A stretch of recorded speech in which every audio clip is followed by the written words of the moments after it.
السلام علیکم ورحمۃ اللہ وبرکاتہ۔ اعوذ باللہ من الشیطان الرجیم، بسم اللہ الرحمن الرحیم۔ کانوا قلیلا من اللیل ما یہجعون وبالاسحار هم یستغفرون۔ اللہ تعالیٰ نے قرآن مجید میں اپنے خاص بندوں کی تعریف کی ہے کہ رات کو بہت کم سوتے ہیں اور رات میں اللہ تعالیٰ کی عبادت میں مشغول رہتے ہیں، اور خاص طور پر سحری کے وقت جو فجر سے تھوڑا پہلے کا آخری وقت ہے، اس وقت یہ اللہ تعالیٰ سے استغفار کرتے ہیں۔ والمستغفرین بالاسحار، سحری کے وقت استغفار کرنے والوں کی خاص فضیلت قرآن مجید میں ذکر ہوئی ہے۔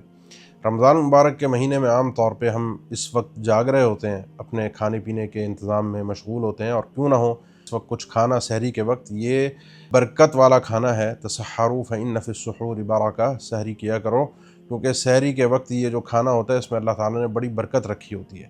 لیکن اس دوران ہمیں بہت سا وقت فارغ مل جاتا ہے جس میں ہم اللہ تعالیٰ کے ذکر سے اپنی زبان کو مشغول رکھ سکتے ہیں، اور بہت سے لوگ سوال بھی کرتے ہیں کہ کیا اس وقت کوئی ذکر کیا جا سکتا ہے، کیونکہ نماز میں تو ہم مشغول نہیں ہو سکتے، ایک سحری کا وقت ہے، کھانا پینا ہے، تو اٹھتے بیٹھتے سحری کے دوران بعد میں اپنی زبان کو استغفار میں مشغول کیجیے۔ استغفر اللہ الذی لا الہ الا هو الحی القیوم واتوب الیہ، استغفر اللہ العظیم، اللہم انت ربی لا الہ الا انت خلقتنی۔ کوئی بھی صیغہ استغفار کا اس وقت اپنی زبان پر جاری کیجیے، بڑا بابرکت وقت ہے، اور اس وقت اللہ تعالیٰ کو بندے کی زبان سے استغفار پسند ہے۔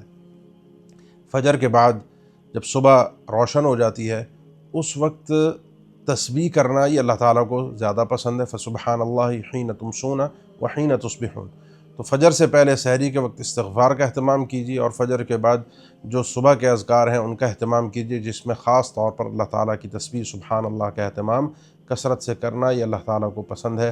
تو اپنے اس وقت کو مزید بابرکت بنائیے سحری کرتے ہوئے اللہ تعالیٰ سے استغفار کے ساتھ ساتھ۔ السلام علیکم ورحمۃ اللہ وبرکاتہ۔